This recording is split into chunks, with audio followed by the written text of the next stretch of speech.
Hello everybody, hey, hi, how you doing? Jay McCain here, coming to you with my extra week coffee for another coffee from Teacapistan. Today, we're going back to Ohio. So I want to say hi and thank you to all my new subscribers. Had a recent influx, so let's get to the good stuff, shall we? Good body later. Now let's look at a truly unusual case. Here's a man who seems to be casing the house, afraid to pull in. Driving by several times, he finally makes his move and walks in the back door. Hello? Oh, I want to take my coat off. I'm sweating to death after I was freezing. Why don't you come on in and have a... What the hell? I'm sweating to death after freezing. Alright, well, points to Dell for trying a new one, not just going with the tried and true toe on the banister. Seat real quick. Okay. He's 33-year-old John France, a mechanical engineer. He's been chatting online with a decoy who says she's 14. Unlike all the men you've met so far, France, whose screen name is Net Buckeye, is very careful when it comes to talking about sex. When the decoy, Chicky Girl, asks, "Got any condoms?" he says, "What are those?" What are those? Just kidding. Then he says, I don't know if I would call that very careful. "No worries." She says, "Is that a yes?" And he replies, "Don't worry, I'm not going to do anything without a condom." But when I confront him, he says he has no interest in sex. I'm confused, though. So if you don't have any interest in that sort of activity, why then chat up a 14-year-old girl and come to visit her? I'm lonely. At fucking 2 in the morning. That is the bottom line. Really? Yes. Very lonely. And once again, this man also says he's Try Fireburst only dog. religious. Isn't there a church group or a saloon or? There is. I go to church every Sunday, Saloon. and it's like, and in fact, I'm going to a new church now because I'm not having. Did Chris Agent just suggest a saloon? Well, yeehaw, partner, sidle up right here and let's have a long conversation. My old one, but So does this new church teach that it's okay to come over and visit 14-year-old girls who I are would home say alone they with would no not. parents? They would not recommend that. No. Then, France says something we've never heard before. Can I have you read something? Sure. Oh, He tells us that out in his car, there's an envelope on the passenger he's got an alibi letter. seat. So Dell goes out to get it. I was concerned for my safety. You have to understand. I mean, things like that happen. You show up and people- somebody beats you up or something like that? Well, yeah, stuff like that. I mean, or worse. I mean, they could have taken my life for all I know. He opens the note and starts to read. At 8 p.m. tonight, I'm meeting a person whom I met online. He goes on to say that the girl tried to lure him into talking about sex, which he politely declined, and that he's suspicious about her identity. If she really is who she says she is, my intention is to befriend her and try to mentor her. So could this man really be here just to mentor a troubled teen? No. Detective Burns says he's not buying this story. Well, we refer to it at the office as an alibi letter. Alibi letter. Yeah. It was composed in such Morning, a way that it's Gnarls. our belief that he put it there, Yeehaw. that if he should get caught, made it appear that he was completely innocent. And the detective says the way France cased our house does not make him look like a man on a rescue mission. When you look at a vehicle that pulls up in front and stops, drives by, comes back, does the same thing again, if it is his intent that he's going to go in there and counsel with this girl, why would you struggle with that issue? I think we saw the battle from within as to whether or not he was going to get caught. But because his case is so unusual, he doesn't get arrested What? We just want to talk to you. until after his interrogation. Sheriff's office, get your hands up, get on the Oh, snap. He wasn't arrested until after the interrogation. Who's this with the double hoodie? ground! Get on the ground! Maybe that's just a For all the single other hoodie. men, the detectives don't hesitate to take them into custody. You have the right to remain silent. Do you understand that? Yes, sir. What'll they say when we tell them they're about to be exposed on national TV? I'm ashamed. And if you put this on the air, I'll sue. Coming up, the suspects walk I'll out, sue. the police move in. We'll take you inside the interrogation room. The whole plan was to have sex with this 13-year-old when he got here, correct? That was the original plan. When To Catch a Predator 4 continues. Excuse me.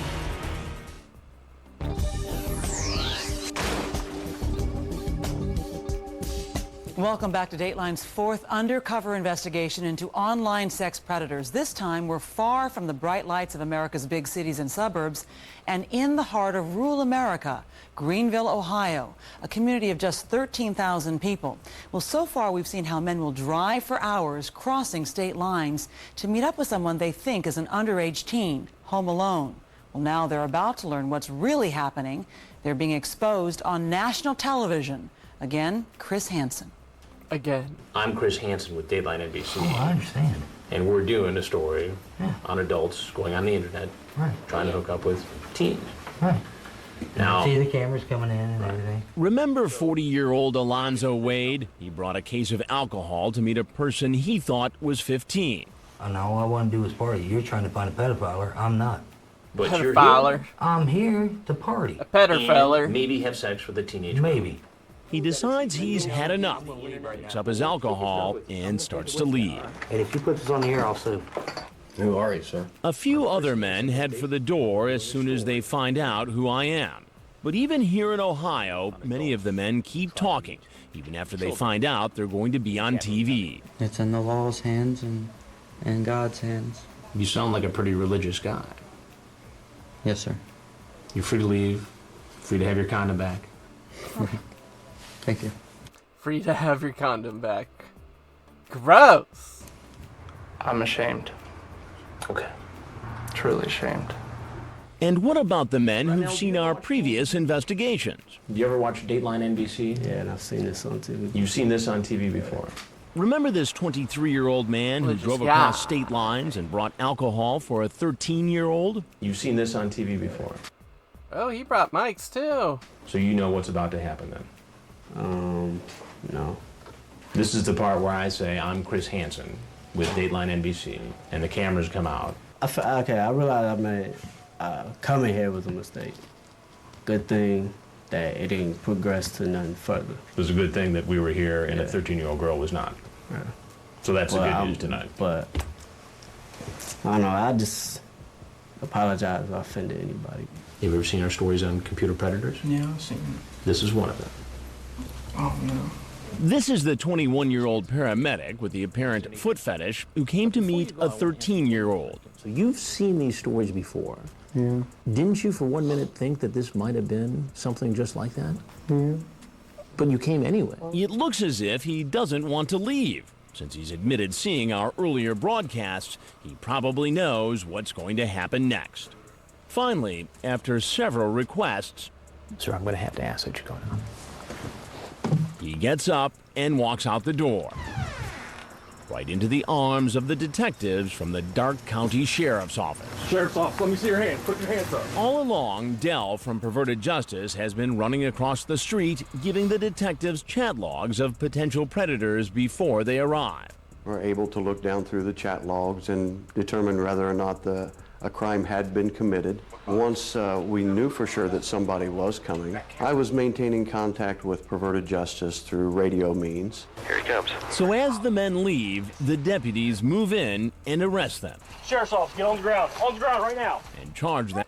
I was maintaining contact through radio means is a pretty fancy way of saying we had walkie-talkies. And with attempted unlawful sexual conduct with a minor, a felony. In Ohio, in order for prosecutors to file the most serious charges, a police officer needs to be involved in the online chat or phone conversation. Since, in this case, Perverted Justice members are the decoys, the Sheriff's Department temporarily deputized the PJ volunteers who were in our house. You have the right to remain silent. Do you understand that? Yes, sir. After they read their rights, I cannot believe that they deputized the Perverted Justice folks. My God, that must have gone straight to Frag and Dell's head.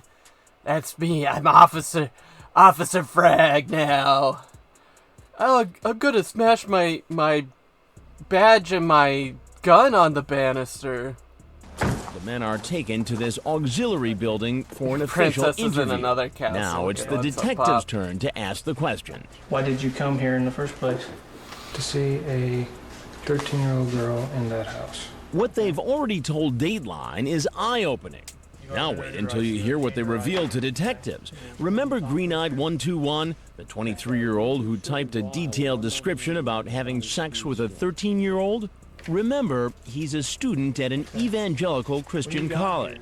I couldn't stop thinking about it. What would happen if I got caught? I was caught. Sheriff's deputies find a box of condoms in his car, but he tells the detective they just happened to be there. Have you ever had sex before? No. Never. So you have a box of condoms with you. You've never had sex before.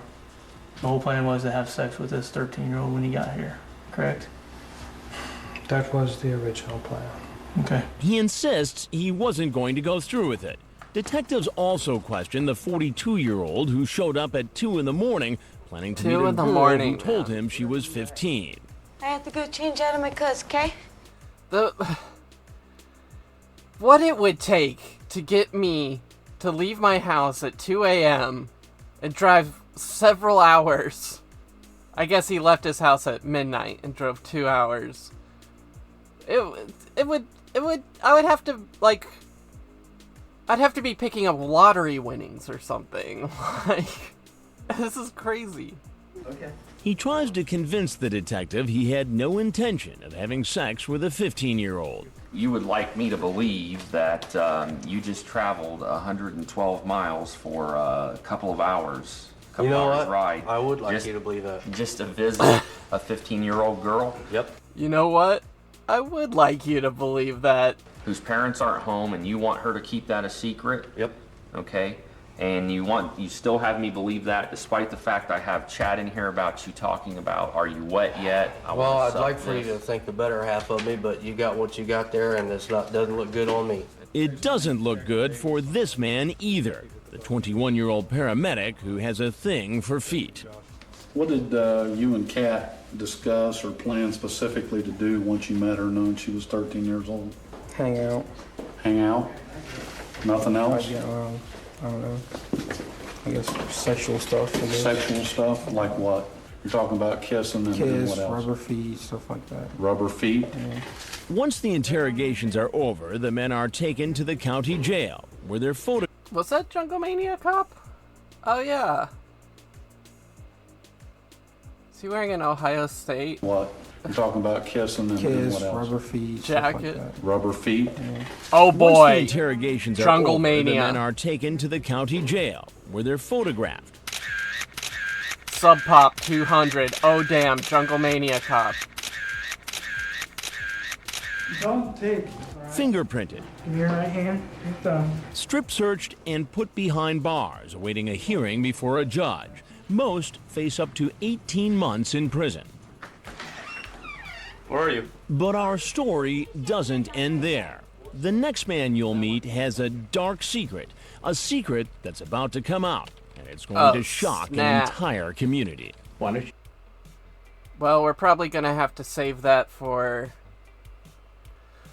tomorrow, as I gotta get ready for work, folks. It's hump day. Gotta get through this one day, and then it's smooth sailing from there on out. So, if you've made it this far, please like, please subscribe, but, you know, I'm not gonna debase myself. I'm not gonna beg for it. Knock, knock, who's there? Please, sir! Oh, it's Rolando Restacruz. Sir, please leave a like. Please subscribe to the channel, and please comment to help with the algorithm. It helps so that more and more people are able to see the videos as it succeeds in the algorithm. Please, sir, please! It's always great when Rolando stops by. I love when Rolando Restacruz stops by to advocate for me where I can't advocate for myself. So leave a like, leave a subscribe, and consider supporting me on Patreon. Information for that in the video description below. Until next time, I've been Jay McCain, Mind, Body, Spirit, Harmonious Resonance. Be where your feet are, and of course, as always, stay water mon frere.